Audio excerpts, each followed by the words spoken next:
श्री शिवाय नमस्तुभ्यम। हर हर महादेव। आप सभी का दिन शुभ एवं मंगलमय हो। भगवान महादेव और भगवान श्री हरि की कृपा आपके जीवन में हमेशा बनी रहे। दोस्तों, श्रावण मास में महाशिव पुराण के अब तक की कथा के श्रवण के लिए आप सबका तहे दिल से धन्यवाद। आइए प्रारंभ करते हैं आज की पावन कथा। ब्रह्मा जी बोले, हे मुनि नारद, तत्पश्चात हिमालय अपनी पुत्री पार्वती को साथ लेकर शिवजी के पास गए। वहां जाकर उन्होंने योग साधना में डूबे त्रिलोकीनाथ भगवान शिव को दोनों हाथ जोड़कर नमस्कार किया तथा इस प्रकार प्रार्थना करने लगे, भगवान, मेरी पुत्री पार्वती आपकी सेवा करने की बहुत उत्सुक है, इसलिए आपकी आराधना करने के लिए मैं इसे अपने साथ यहाँ लाया हूँ। हे प्रभु, यह अपनी 2 सखियों के साथ आपकी सेवा में रहेगी। आप मुझ पर कृपा करके इसे अपनी सेवा का अवसर प्रदान कीजिए। तब भगवान शिव ने उस परम सुंदरी हिमालय कन्या पार्वती को देखकर अपनी आंखें बंद कर लीं और पुनः परम ब्रह्म के स्वरूप का ध्यान करने में निमग्न हो गए। उस समय सर्वेश्वर एवं सर्वव्यापी शिवजी तपस्या करने लगे। यह देखकर हिमालय इस सोच में डूब गए कि भगवान शंकर उनकी तपस्या स्वीकार करेंगे या नहीं। तब एक बार पुनः हिमालय ने दोनों हाथ जोड़कर शिवजी के चरणों में प्रणाम किया और बोले, हे देवादिदेव महादेव, हे भोलेनाथ, शिव शंकर, मैं दोनों हाथ जोड़े आपकी शरण में आया हूँ। कृपया आंखें खोलकर मेरी ओर देखिए। भगवान, आप सभी विपत्तियों को दूर करते हैं। हे भक्त वत्सल, मैं रोज अपनी पुत्री के साथ आपके दर्शनों के लिए यहाँ आऊँगा। कृपया मुझे आज्ञा प्रदान कीजिए। हिमालय के वचनों को सुनकर त्रिलोकीनाथ भगवान शिव ने अपने नेत्र खोल दिए और बोले, हे गिरिराज हिमालय, आप अपनी कन्या को घर पर ही छोड़कर मेरे दर्शनों को आ सकते हैं, नहीं तो आपको मेरा भी दर्शन नहीं होगा। महेश्वर की ऐसी बातें सुनकर हिमालय ने अपना मस्तक झुका दिया और शिवजी से बोले, हे प्रभु, हे महादेव जी, कृपया यह बताइए कि मैं अपनी पुत्री के साथ आपके दर्शनों के लिए क्यों नहीं आ सकता? क्या मेरी पुत्री आपकी सेवा के योग्य नहीं है? फिर इसे न लेकर आने का कारण मुझे समझ में नहीं आता। हिमालय की बात सुनकर शिवजी हंसने लगे और बोले, हे गिरिराज, आपकी पुत्री सुंदर, चंद्रमुखी और अनेक शुभ लक्षणों से संपन्न है, इसलिए आपको इसे मेरे पास नहीं लाना चाहिए, क्योंकि विद्वानों ने नारी को माया रूपिणी कहा है। युक्तियाँ ही तपस्वियों की तपस्या में विघ्न डालती हैं। मैं योगी हूँ, सदैव तपस्या में लीन रहता हूँ और माया मोह से दूर रहता हूँ, इसलिए मुझे स्त्री से दूर ही रहना चाहिए। हे हिमालय, आप धर्म के ज्ञानी और वेदों की रीतियां जानते हैं। स्त्री की निकटता से मन में विषय वासना उत्पन्न हो जाती है और वैराग्य नष्ट हो जाता है, जिससे तपस्वी और योगी का ध्यान नष्ट हो जाता है। इसलिए तपस्वियों को स्त्रियों का साथ नहीं करना चाहिए। इस प्रकार कहकर भगवान शिव चुप हो गए। हिमालय शिवजी के ऐसे वचनों को सुनकर चकित और व्याकुल हो गए। उन्हें चुप देखकर पार्वती देवी असमंजस में पड़ गईं। भगवान शंकर के वचन सुनकर पार्वती जी बोली, योगीराज, आपने जो कुछ भी मेरे पिता श्री गिरिराज हिमालय से कहा, उसका उत्तर मैं देती हूँ। अंतर्यामी, आपने महान तप करने का निश्चय किया है। ऐसा करने का निश्चय आपने शक्ति के कारण ही लिया है। सभी कर्मों को करने की यह शक्ति ही प्रकृति है। प्रकृति ही सबकी सृष्टि, पालन और संहार करती है। प्रभु, आप थोड़ा विचार करें, प्रकृति क्या है और आप कौन हैं? यदि प्रकृति न हो तो शरीर तथा स्वरूप किस प्रकार हो? आप सदा प्राणियों के लिए वंदनीय और चिंतनीय हैं। यह सब प्रकृति के ही कारण है। पार्वती जी के वचनों को सुनकर उत्तम लीला करने वाले भगवान शिव हंसते हुए बोले, मैं अपने कठोर तप द्वारा प्रकृति का नाश कर चुका हूँ। अब मैं तत्व रूप में स्थित हूँ। साधु पुरुषों को प्रकृति का संग्रह नहीं करना चाहिए। भगवान शिव के इस प्रकार के वचनों को सुनकर पार्वती हंसती हुई बोली, हे करुणानिधान, कल्याणकारी योगी राज, आपने जो कहा क्या वो प्रकृति नहीं है? तो फिर आप उससे अलग कैसे हो सकते हैं? बोलना या कुछ भी करना अर्थात हमारे द्वारा किया गया हर क्रियाकलाप ही प्रकृति है। हम सदा ही प्रकृति के वश में हैं।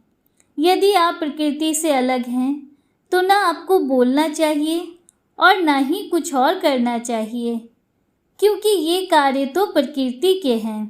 भगवान, आप हंसते, सुनते, खाते, देखते और करते हैं, वह सब भी तो प्रकृति का ही कार्य है। इसलिए व्यर्थ के वाद विवाद से कोई लाभ नहीं है। यदि आप वाकई प्रकृति से अलग हैं तो इस समय यहाँ तपस्या क्यों कर रहे हैं? सच तो यह है कि आप प्रकृति के वश में हैं और इस समय अपने स्वरूप को खोजने के लिए ही तपस्या में लीन रहना चाहते हैं। योगीराज, आप किस प्रकार की बात कर रहे हैं? थोड़ा विचार कर कहें। यदि आपने प्रकृति का नाश कर डाला है तो आप किस प्रकार विद्यमान रहेंगे? क्योंकि संसार तो सदा से ही प्रकृति से बंधा हुआ है। क्या यह प्रकृति का तत्व आप नहीं जान रहे हैं कि मैं ही प्रकृति हूँ?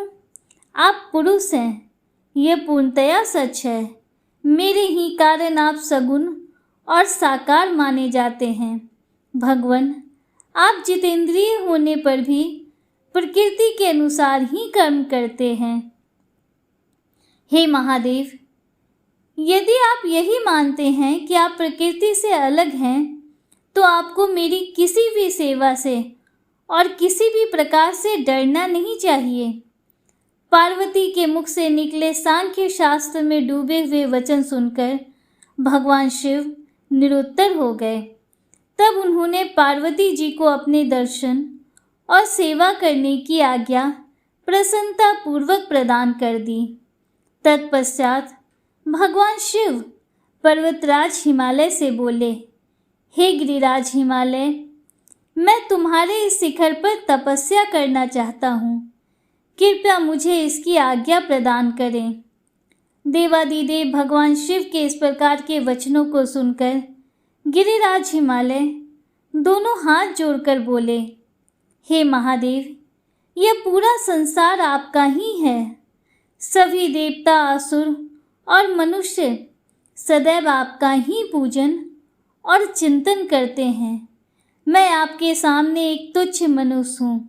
भला मैं आपको किस प्रकार आज्ञा दे सकता हूँ? प्रभु, यह आपकी इच्छा है।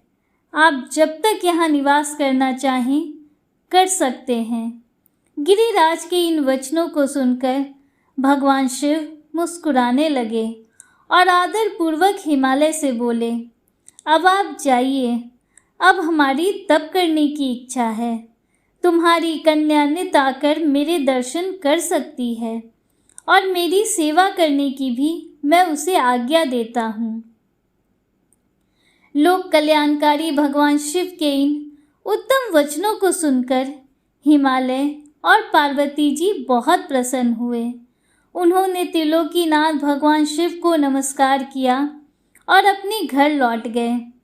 उसी दिन से पार्वती जी प्रतिदिन भगवान शिव के दर्शनों के लिए वहां आती। उस समय उनके साथ उनकी 2 सखियां भी वहां जाती और भक्ति पूर्वक शिव जी की सेवा करती। वे महादेव के चरणों को धोकर उस चरणामृत को पीती थीं। तत्पश्चात उनके चरणों को पोंछती, फिर उनका 16 उपचारों से विधिवत पूजन करने के पश्चात अपने घर वापस लौट आती। इस प्रकार प्रतिदिन शिव जी का पूजन करते हुए बहुत समय व्यतीत हो गया। कभी कभी पार्वती जी अपनी सखियों के साथ वहाँ भक्ति पूर्वक उनके भजनों को भी गाती थीं। एक दिन सदाशिव ने पार्वती जी को इस प्रकार अपनी सेवा में तत्पर देखकर विचार किया कि जब इनके हृदय में उपजे अभिमान के बीज के अंकुर का नाश हो जाएगा, तभी मैं इनका पानी ग्रहण करूंगा। ऐसा सोचकर लीलाधारी भगवान शिव पुनः ध्यान में मग्न हो गए। तब उनका मन चिंता मुक्त हो गया। तब देवी पार्वती भगवान शिव के रूप का चिंतन करती हुई भक्ति भाव से उनकी सेवा करती रहती।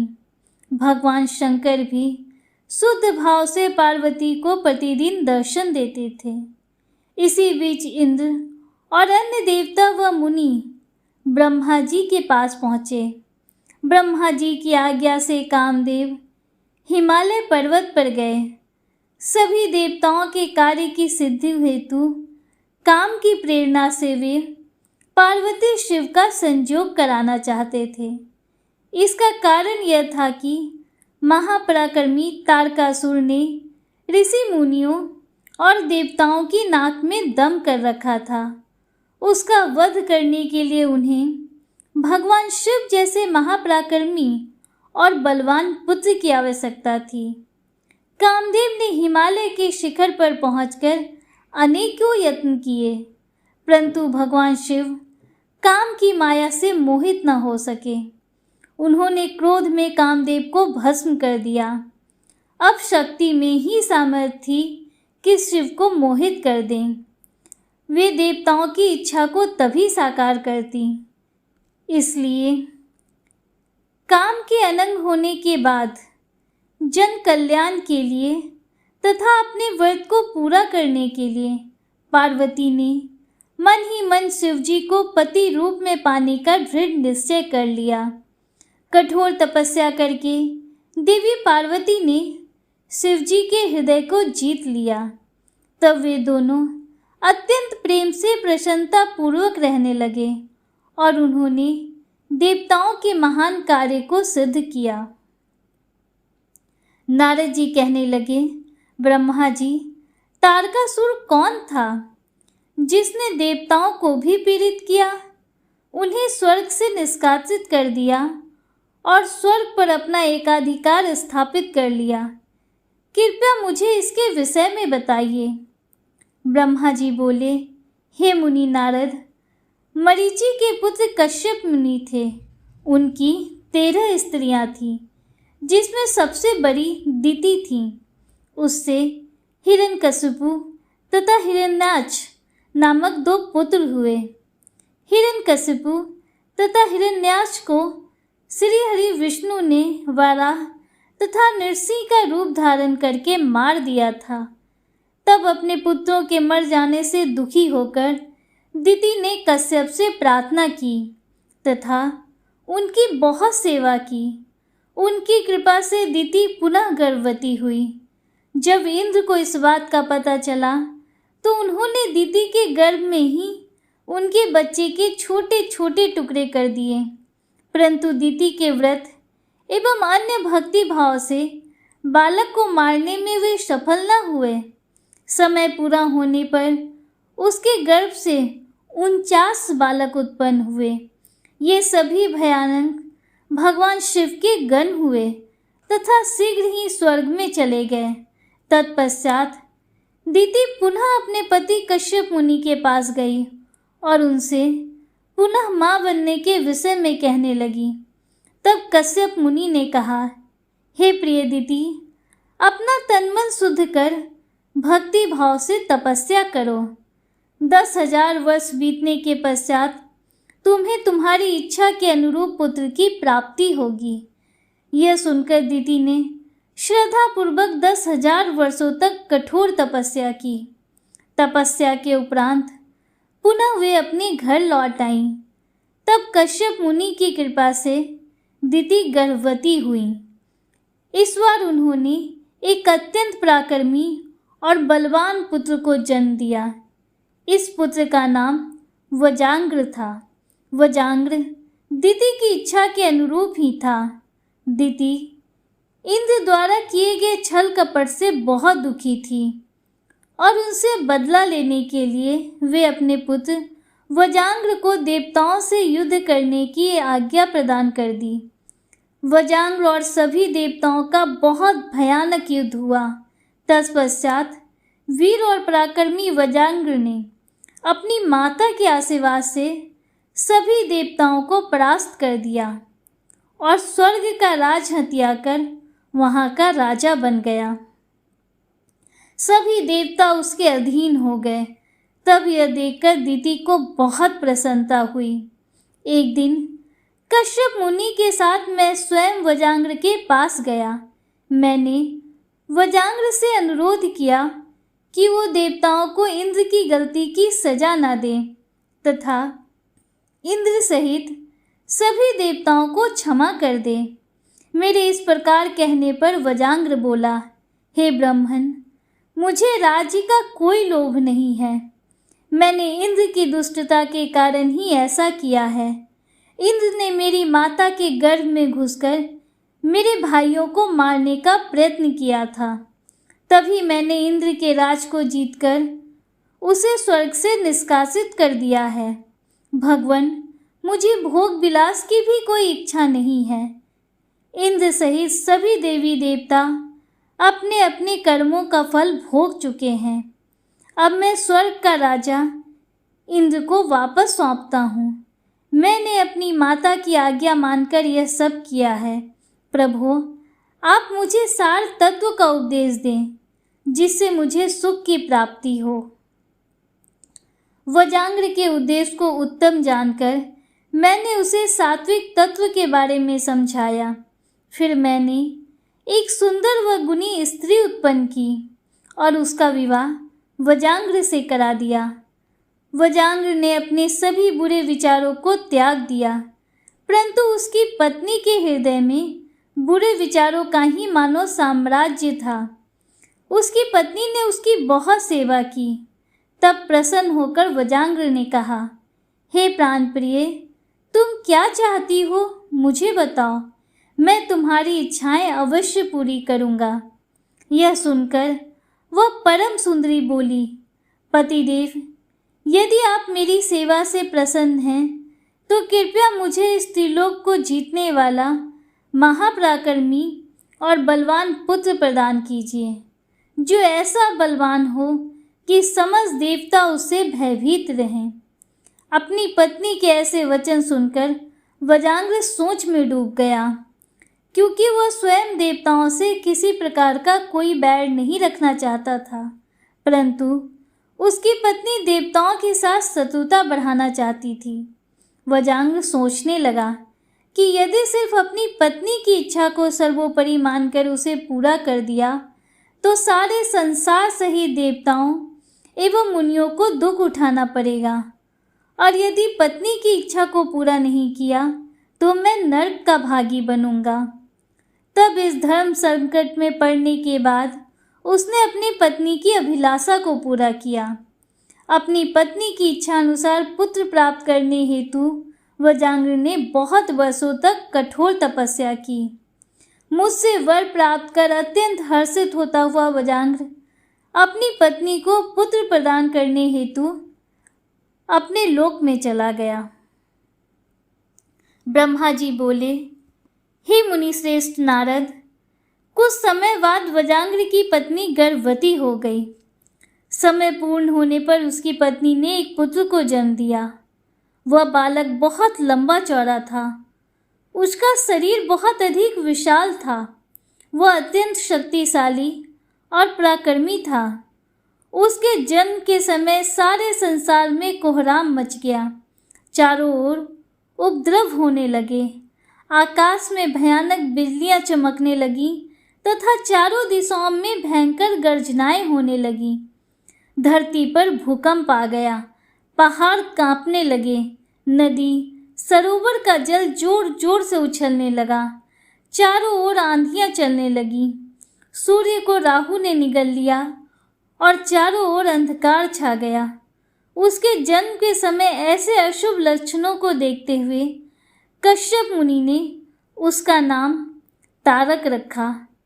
तारक का जन्म हो जाने पर वजांग्र के घर ही उसका लालन पालन होने लगा। थोड़े ही समय में तारक का शरीर और बड़ा हो गया। वह पर्वत के समान विशाल और विकराल होता जा रहा था।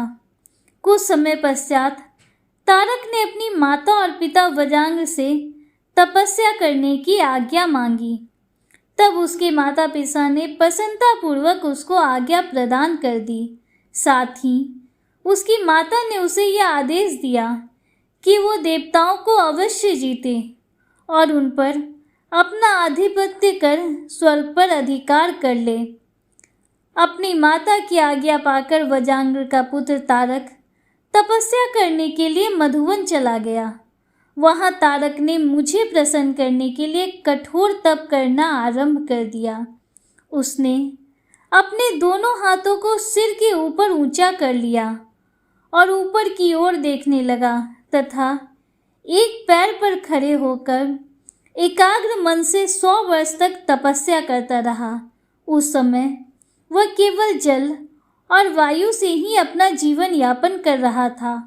तत्पश्चात उसने 100 वर्ष जल में, 100 वर्ष थल में, 100 वर्ष अग्नि में रहकर कठिन तप करके मुझे प्रसन्न करने का प्रयत्न किया। फिर 100 वर्ष पृथ्वी पर हथेली धारण करके 100 वर्ष वृक्ष की शाखा को पकड़कर तथा अनेक प्रकार के दुख सह सह कर वह तप करता रहा। इस तपस्या के प्रभाव से उसके शरीर से तेज निकलने लगा, जिससे देवलोक जलने लगा। यह देखकर सभी देवता घबरा गए। फिर मैं स्वयं तारकासुर के पास वरदान देने के लिए गया। मैंने तारकासुर से कहा, तारक, मैं तुम्हारी इस तपस्या से बहुत प्रसन्न हूँ। तुमने इस प्रकार कठोर तप करके मुझे प्रसन्न किया है। तुम्हारा इसके पीछे क्या प्रयोजन है? निसंकोच मुझे बताओ। मैं तुम्हें तुम्हारा मनोवांछित फल अवश्य प्रदान करूँगा। तुम अपनी इच्छा अनुसार वर मांगो। ब्रह्मा जी के इन वचनों को सुनकर तारकासुर उनकी स्तुति करने लगा। तत्पश्चात वह बोला, हे विधाता, हे ब्रह्मा जी, अगर आप मेरी तपस्या से प्रसन्न होकर मुझे वरदान देना चाहते हैं तो प्रभु मुझे पहला वर यह दें कि आपके द्वारा बनाई गई इस सृष्टि में मेरे समान कोई भी तेजवान और बलवान ना हो। दूसरा वर यह दें कि मैं अमर हो जाऊं, अर्थात कभी भी मृत्यु को प्राप्त न हूं। तब मैंने कहा कि इस संसार में कोई भी अमर नहीं है, इसलिए तुम इच्छा अनुसार मृत्यु का वर मांगो। तारक ने अहंकार भरी विनम्रता से निवेदन किया, भगवान, मेरी मृत्यु भगवान शंकर के वीर से उत्पन्न बालक के चलाए हुए शस्त्र से ही हो और कोई मेरा वध न कर पाए। मैंने तारक को उसके मांगे हुए वर प्रदान कर दिए तथा अपने लोक में लौट आया। वर पाकर तारक बहुत खुश था। वह भी वर प्राप्ति का समाचार देने के लिए अपने घर को चला गया। दैत्यों के गुरु शुक्राचार्य ने तारक को असुरों का राजा बना दिया। अब तारक तारकासुर नाम से प्रसिद्ध हो गया। वह तीनों लोकों पर अपना अधिकार स्थापित करना चाहता था, इसलिए सबको पीड़ित कर, उनसे युद्ध कर, उन्हें हराकर सबके राज्यों पर अपना अधिकार करता जा रहा था। स्वर्ग के राजा इंद्र ने भी डरकर अपना वाहन ऐरावत हाथी, अपना खजाना और 9 सफ़ेद रंग के घोड़े उसे दे दिए। ऋषियों ने डर के मारे कामधेनु गाय तारकासुर को दे दी। इसी प्रकार अन्य देवताओं ने भी अपनी अपनी प्रिय वस्तुएं तारकासुर को अर्पित कर दी। अन्य लोगों के पास भी जो उत्तम उत्तम वस्तुएं थी, उन्हें भी दैत्यराज तारक ने अपने अधिकार में कर लिया। इतना ही नहीं, समुद्रों ने भी भयभीत होकर अपने अंदर छिपे सभी अमूल्य रत्न निकालकर तारकासुर को सौंप दिए। तारकासुर के भय से पूरा जगत कांपने लगा था। उसका आतंक दिन पर दिन बढ़ता जा रहा था। पृथ्वी, सूर्य, चंद्रमा, वायु, अग्नि सभी तारकासुर के डर के कारण अपने सभी कार्य सुचारू रूप से कर रहे थे। दैत्यराज तारकासुर ने देवताओं और पितरों के भागों पर भी अपना अधिकार जमा लिया था। उसने इंद्र को युद्ध में हराकर स्वर्ग का सिंहासन भी हासिल कर लिया था। उसने स्वर्ग के सभी देवताओं को वहां से निष्कासित कर दिया, जो अपनी प्राण रक्षा के लिए इधर उधर भटक रहे थे।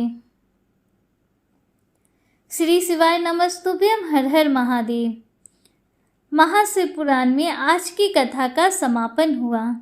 उम्मीद करती हूँ कि आगे की कथा के श्रवण के लिए आप कल भी हमारे साथ जुड़े रहेंगे।